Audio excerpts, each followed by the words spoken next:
Every day I wake, I make my mind up.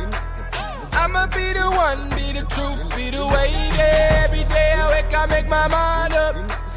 Gotta keep my mind on the because they only telling a side of the story. Out here telling lies like they on Maury. Them poor rich kids get their money on phone it. But down here in the hood, yeah, we know Forex. We growing up, yeah. We got the good. Good of them assets, good of my bag. Get rid of cash before the whole market crash. A news flash, just a blast from the past. We on the smash, be prepared to hit the gas. Yeah. Build a land, get the wealth, change your name up. Get the title in your hands, switch the game up. Melanesian, elevation, arise. We the vibe, blood. Joe? Yeah, well, right, Joe. We gave you. Yeah, Glo. GloRilla made sure to keep herself firmly apolitical when talking about her recent trip to the White House. Glo shut down CNN when the outlet asked her if she had been invited to the White House to endorse Joe Biden. "That ain't got nothing to do with me. I'm just living life like it's golden," Glo replied. Of an artist you are, how many accolades and nominations and everything you've got going on, at least with what you have planned for the summer coming ahead with a concert and a tour. The idea of them inviting you there in particular, did they talk to you about what they wanted politically? Did they want your endorsement? Did they want you to help people get out the vote? Hey, that ain't got nothing to do with me. You know what I'm saying? Like, I'm just living my life like it's golden, living my life like it's golden.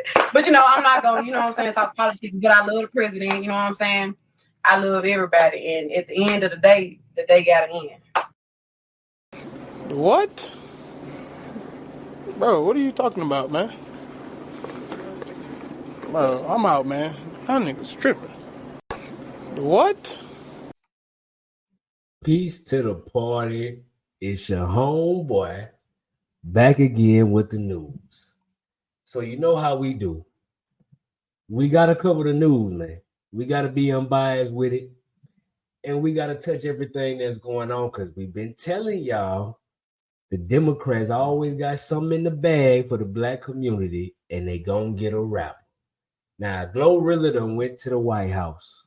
Now, you done already seen the clip, it done went viral, everybody getting their laughs in, right? But now we got to get to the for real part behind it because I told y'all, and there's several others breaking this down. Isn't it mighty coincidental how every time it's an election year, the Democrats know all the rappers. They get to come through to the White House and they want them to speak on politics. Now, I ain't even going to clown on GloRilla, man. You know what I'm saying? Because the clip was funny. She definitely, showed her ass. But I'm going to give her grace mainly for the fact that why would they even put her in a position to want to speak on political issues, bro? They know what they be doing. This is what I'm getting at. It's bigger than a one individual rapper. This is the blueprint. The other communities would never send their entertainers to be the spokesperson for political content for them, bro. That's not, they making a mockery of us, bro. You know what I'm saying? This is what we be talking about. But your homeboy with the news, I'm going to cover it. I'm going to bring it to you because we got to talk about this now. Hey, now, if you're new to the channel, appreciate you putting eyes on this. Like this video. You can talk in the comments. We ain't sensitive. We going to respond, man. We want to get a real perspective from the people because we delivering the news for the people, right? So it's a campaign year. It's all kind of stuff going on. We already told y'all this was going to happen step by step, layer by layer. Right. So we got to get down to the history of it. Right. We going to tap on this a little bit. Of course, when you want to get more in depth, you check out our history podcast on Sunday with the panel and the mix show. You know what I'm saying? It's lit. You feel me? So pull up on that. And that's where you get your real history build. But right now with the news, we got to get to the topic, man. So first thing I'm going to do, around here we read. We got to read and we stay diligent at all times. So the first thing we're going to do is I want to show y'all this. I found an interesting article and it speaks to all the things that we've been talking about and trying to prove how the Democrats really on that bullshit, bro. The Democrats really be playing with people and they playing with our intelligence. And what folks really don't know is there's been a plan from the beginning. So I want to read something to y'all real quick. Let me get adjusted. You know what I'm saying? We're doing what we do. We working. All right, so I want to read something to y'all. It say, why so many black voters are Democrats even when they aren't liberal? So this was an experiment done at a university, a couple of university cats, you know what I'm saying? You know, we know bourgeoisie, y'all love that type of stuff. So let's just speak on what they found. So this was back in like 2016, I want to say. But let's talk about how relevant it is to right now today. So I'm going to read it and say, at first blush, black voters appear to be almost monolithically Democratic bloc. In 2016, Black Americans cast 24% of Democratic primary votes, the largest share ever. And in the general election, 89% of Black voters supported Democratic nominee Hillary Clinton. That's one of the reasons why South Carolina's primary on February 29th is seen as a bellwether for the Democratic field. If a candidate can't win a state where a majority of Democratic primary voters are Black, what does that mean for his or her candidacy going forward? But Black voters aren't the monolith exit polls make them out to be. Pew Research Center found that a quarter of Black Democrats identify as conservative and 43% identify as moderate. So how to square that circle? How could a big chunk of Black voters be unwavering Democrats who differ ideologically from the party? We spent years investigating that question for our new book, Steadfast Democrats. We found that Black voters are so loyal to the Democratic Party in part because of social pressure from other Black voters. Rather than throw the whole book at you, we're going to highlight a couple pieces of evidence that show how the dynamic works. Our first piece of evidence comes from survey data collected by the 2012 American National Election Study. In that survey, interviewers asked respondents face-to-face which party they identify with. We then looked at the race of the interviewer and the race of the respondents to see if Black responders generally answered differently depending on who asked the question. We concluded Black respondents were more likely to report they were a Democrat when they were with a Black interviewer, 96.4%, than a non-Black interviewer, 83.9%, or an online survey, 85%. We ran a separate study around the 2012 presidential election to test the same theory. We wanted to determine the likelihood that Black individuals would defect from the norm, which is supporting Democratic candidates when offered money. In the study, 106 Black students at a Midwest college were randomly assigned to one of three groups. Each was given $10 by an interviewer and told the money could be donated to Mitt Romney or Barack Obama. Subjects were informed that they were not obligated to donate the money and that they could decide to keep it. But if they chose to give it to a candidate, $10 would be donated for every $1 they allocated. This was just a ruse. The money was not actually donated. They were also told that they should make their decision once they entered a separate room away from the interviewer, where there would be one contribution box for Romney and another for Obama. But not all students were in the room alone. One group of students was, but two other groups were paired with an actor pretending to be another participant. In each scenario, the actor was instructed to walk into the room and immediately say out loud that he or she was donating all the money to Obama, then make the donation. One group paired participants with the white actor, and the other, the actor was Black. People in the first group, the loners, kept most of the money, donating it on average $3.74 to the Obama campaign. In the group with the white actor, individuals donated $4.45 to the Obama campaign. This amount was not statistically different from the scenario in which no actor was present. But in the third group, with the Black actor, the average Obama contribution increased to $6.85, a significant increase relative to the group where no actor was present. In other words, Black participants were less likely to pocket the money when another Black person said he or she would be donating to Obama. The participant felt pressure to comply with the expectation of behavior by someone similar to them. As you see, the results from South Carolina and other states with a percentage of Black Democrats keep that dynamic in mind. The values of the Democratic Party appeal to many Black voters, but their steadfast loyalty to the party goes beyond common interest. Social pressure is what cements that relationship between the Black electorate and the Democratic Party. So what is all of that? What are they saying? This is the link that we've been trying to show and prove, y'all. This is why they want to use the entertainers, because they know that we as a black community worship the entertainers. And we go by a bullying type of mentality. So think about it. You go on your timeline right now and say you think about not voting Democrat and you want to hear what the Republicans got to say. Boy, they're going to eat you alive. It don't matter if you're making all the sense in the world. Now, once again, we're not telling you here at the party to go either way. But don't it sound funny that they literally only want us to look at one side of things? Anybody see, I'm a rebel. You can't just tell me something and I'm going to do it. And I know it's a lot more out there of y'all who feel the same way. But tap in the comments. Let me know what's really good. Let's have this conversation. The Democrats, are they really playing games, or is your homeboy with the news tripping? I'm here to bring it to y'all. Let's have a conversation and see what's what. So we're going to move it on to the next topic. So this one was crazy. So, you know, we do this history stuff over here, but we got to walk people in slow. We hitting y'all with some edutainment, you know what I'm saying? So we can entertain y'all, but we really trying to get people to do their history. So this was pretty interesting. This started circulating, right? We're going to go over there to Russia and holler at that boy Putin. See, Putin had an interview a while back with Tucker Carlson. For y'all who ain't familiar, get up on Putin and what's going on with Russia, because this is who they saying this is our enemy. Even though just a few years ago, everything was good. And Putin explained this in his interview. That's why it's important for us to go and listen to media that's not filtered by the mainstream, right? Because Tucker Carlson used to work for the big dogs in media.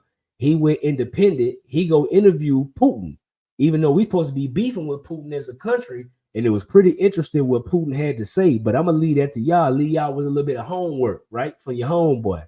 But we're going to talk about some of the news that's been recirculating, because this ain't new, about some of the historical paintings that they found over there in Russia. But I'm going to let them talk to y'all, and y'all let me know what y'all think about this, because this is pretty interesting for those of y'all who ain't hip.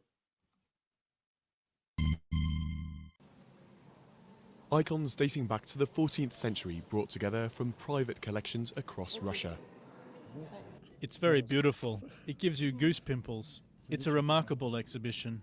It's an exhibition which feeds the senses. Everything is so grey outside at the moment, and here suddenly it's a feast for the eyes. And it's a feast that marks 100 years since religious icons started to be recognised as works of art. Before then, they were mainly viewed as religious objects, often left blackened over the centuries by the passage of time and added layers of paint. When we learned how to remove the dark layers, we discovered underneath an overwhelming beauty, to such an extent that it shocked André Matisse, who was in Moscow at the time. He said, "It's here that artists should come to learn to paint, not to Italy." But today, only a small number of these masterpieces remain. Most were destroyed during the Soviet era. These icons are the survivors. If museums hadn't saved them, they wouldn't exist today. There are 50,000 icons in Russian museums. Before, there were millions. But now the future of this part of Russian heritage is up for debate. Are the icons best held by museums, or should they be returned to the country's churches? Now, fam, talk to me now. Look at these people. Look at all the people they were showing. I don't know if you was paying attention. Stop this video and go look. They was literally showing people that look like they have melanated skin. And then you heard how they try to insert and say, oh, well, maybe they're trying to explain it as if the age darkened the paint. They said the age may have made it look darker. But looking at this picture right here, tell you everything you need to know. How is there still white in there? If everything, so just the skin on the images got darkened, but nothing else? Come on now. Now look here. You know what I always say? I ain't here to give you a history lesson today, although I could. But we say that for Sunday. This your homeboy with the news. Like this video, subscribe to the channel, turn on your notifications, all that good shit. Your boy bringing you the news, doing what I do. But it's pretty interesting that we got this beef with Russia. All of a sudden, Russia say they trying to preserve the historical documents, and you heard in the video, millions have been destroyed. Now, if everybody looked the same way and was super white, they definitely would want to show those. I'm just saying, though. These so-called black Jews, the Israelites, which I've heard this before. Remember Kyrie Irving, Kanye West, because you know a lot of people only listen to it when it comes from a celebrity. Everybody just ain't crazy and ain't no conspiracy theorists, but I'll leave that to y'all to do your homework, and we're going to keep on rolling to the next segment of the news. So this one right here is pretty interesting, right? So Candace Owens, they say she just got fired, so-called fired from her position, you know, with the news network that she was with, the independent network, right? I think it was called Daily Wire. So she got fired, so they say, and you know, she's a big topic within the black community. Most folks hate her, some love her, some indifferent. They just really going with the crowd, kind of like what we was reading earlier, right? With the Democrat voting. So it just so happened that she's on the conservative side of things, and people really try to bash her because really the black community be saying she ain't black enough, right? They say, she married a white dude, you know what I'm saying? They try to say she racist and she cooning and all this other stuff, like Dr. Umar be saying. They really try to paint her in a bad light. But I started listening to her for myself, and I was like, hold on, man. Some of the points that she be making actually pretty decent. So she just, right before she got fired, she hit the Breakfast Club, right? And, you know, fair use, I know they're going to try to hit me, but I done got clever. I done try to figure out a way to get this to y'all. Hopefully this work out, but however it play out, we going to deal with it. So I want y'all, it was a couple interesting perspectives that came from this Breakfast Club interview that she spoke on that I want y'all to hear. So the first one I want to speak on is how going to this bullying we be talking about from the entertainers that push this down to other black people, and then we in turn do it to ourselves. I want y'all to hear about Candace speaking about an event that happened with T.I. And a lot of y'all may remember this. She was at a Revolt, I think it was a Revolt summit. It was like T.I., Killer Mike. It was in the A. You know what I'm saying? And I want y'all to hear what she said because it's pretty interesting. And then we gonna chop it up. But check this out. Reasons, and for me it was always about the economic argument, and I knew that he was going to be a better candidate for Black Americans because of that. Especially, you know, build the wall sounded so wild, right? Back in 2016 it sounded wild, it sounded xenophobic, and I was saying if these illegals get into the inner city communities, the first people that are going to be harmed are going to be Black Americans. People actually were mad at you, right, when you got into the conversation with T.I. at the Revolt Music Conference, right? And you were saying that, and people didn't understand it, but it seems like people are understanding what you were trying to say back then. Yeah, and I am so happy to have those moments because, like, I think T.I. is a trash person. You know, I'll say that 1,000 times over because, first and foremost, I had spoken to T.I. prior to that event. Like, T.I. was the only person on stage that I actually knew, and for the same reasons that I met you. Kanye had put us in touch, we had talked, and I know that T.I. thinks more conservatively. So he was literally putting on a show. And so it just makes me wonder, especially with all the stuff that, like, came out in the Diddy lawsuit, like, who's controlling T.I.? Because that was wild. He was literally putting on a show like he didn't know me on stage, like he was surprised I was saying the stuff. He was way more level-headed and rational when we were on the phone. And I still look back on the moment, I'm like, what was he doing? It was like a circus act up there. And he was doing something that I thought was harmful because we were actually having a great discussion. And yet he created a little moment, and that was all the media ran with, despite the fact we were on that stage for hours. They ran with that moment, and I was really upset about it. But you're right. I was talking a lot about illegal immigration and saying this is something that we need to pay attention to because eventually the Black vote's not going to matter. Something that they worked so hard for is not going to matter. They get enough illegals in. What are we at? 10 million under Biden? Now you heard it here. She talking about how she was surprised because she actually know the boy T.I. So they had been having conversations, you know, trading ideologies, speaking on current issues. Ain't no telling, right? But she thinking they had some type of rapport, thinking they cool. Okay, that's why she felt comfortable to go here. The next thing you know, as they pop off the conversation, he turned into a whole different person, go super Democrat, and really try to shine on him. And if y'all can go back, go look at the clip. Your homeboy, we got to keep it moving with the news, so I couldn't plug this in right here for you, but this is what makes the conversation interesting. Go out and listen to, and go look at that T.I. Candace Owens interview. Go refer to what you just heard. Come back. Let's chop it up. Because I found that to be very interesting how they tried to outcast her. This is why you think that it don't impact her for the community that is not embracing her. Because it's a lot of people, oh, she just want to get the black community. I mean, she is black, bro. So why wouldn't she want people that look like her to embrace her and show her some love and not just try to clown her? You got to know, you got to be tough. I salute her for being willing to stand on the other side. Some people say it's for money. Well, you can easily go cool. You can easily go and do some nigga shit for money too. So, I mean, I'm just saying, she making a choice. Respect it or love it. It ain't nobody you got to agree with 100%. We got to leave that shit alone. Just because I don't agree with you 100% don't make you a bad person. We should be able to hear people out without prejudging them, especially if the media is the one telling us to do it. And we can't just trust no entertainer, because what do they know about any of these political issues? Y'all entertainers, bro. Don't even study this shit. So I want to hit another point, because she really stood on business. She came back and doubled down, and she reiterated what we've been saying all along about media. So whether you like her platform or not, I agree with this perspective she came with. So I want y'all to hear it and let me know what y'all think.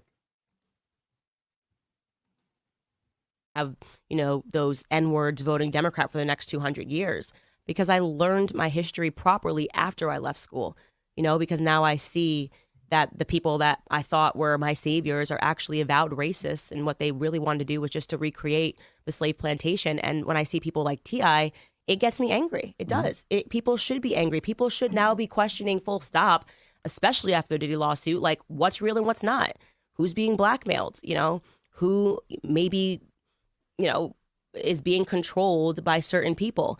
I don't know. These are questions that I think people are ready to start asking, but I definitely have a huge question mark on T.I. You mentioned Diddy lawsuit. I was about to say that you mentioned Diddy lawsuit twice with T.I. What's up with the Diddy lawsuit? What do you mean what's up? You guys have definitely covered it, right? Absolutely. It's crazy. Absolutely. It suggests that he was the Jeffrey Epstein of Hollywood, that there's a blackmail ring, that people are being given drugs, they're doing things while they're drugged, and then those people are controlled, right? Because if you're a rapper and your brand is hardcore and I have a video of you kissing a guy and I'm like, I'll release it unless you say or do or take this position, that's a blackmail ring, right? So T.I. wasn't in there though. No, he wasn't. I'm just saying that the Diddy lawsuit kind of led me to ask some larger questions about, okay, because I have been feeling like in my heart that something weird's going on with black media. I'm like, what is this trash that we're trying to sell as good music? This isn't black culture. I hate that black people even call it black culture, because that's like, no. Vultures came in and took black culture, turned it into something else. Like I said, I've said it many times.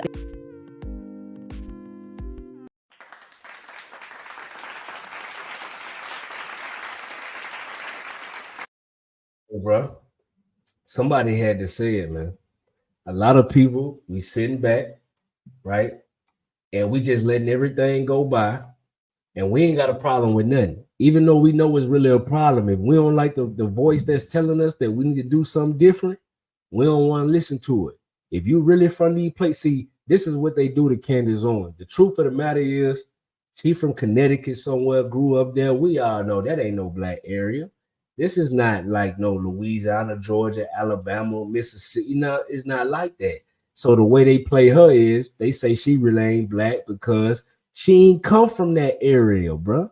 And she ain't trying to pretend like she's super hood or all that, because that wouldn't be keeping it real. That's not who she really is. So because of that, they give her slack. They make it seem like, because even in that Breakfast Club interview, bro, they was really on some nigga shit. At the end of the interview, they trying to test her black card and ask her questions about black culture to see if she would know the answer, like trying to embarrass her, bro. Like, what do that got to do with the issues that she's speaking about? Not a damn thing, bro.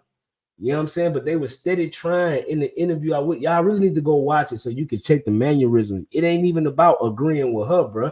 It's just seeing how Charlamagne them get down. Charlamagne literally been towing the fence and saying that he kind of leaning toward on some Trump shit. So if you is, why you not trying to have an educated conversation versus sounding like a dummy, bro? You know what I'm saying? This is what really going on. But hey, look, I'm just your homeboy with the news, doing my mission for the party to try to keep y'all up to date and engage y'all in the conversation. But this conversation got to go both ways. We putting our perspective out. Let me know what y'all think, man. We can take the criticism good or bad. We just want to have that convo. So, hey, look, in the comments, do what y'all do. It's your homeboy with the news. I'm checking out. Like always, you keep it positive, keep it pushing, and I'm going to catch y'all next time, man. Peace. I'm out of here.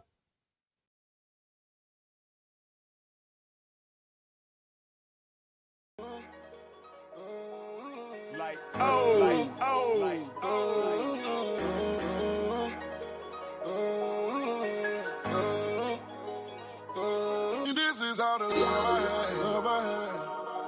I can't get it back, I won't get it back, Gave all the love I had. My motherfucking free nigga. I can't get it back,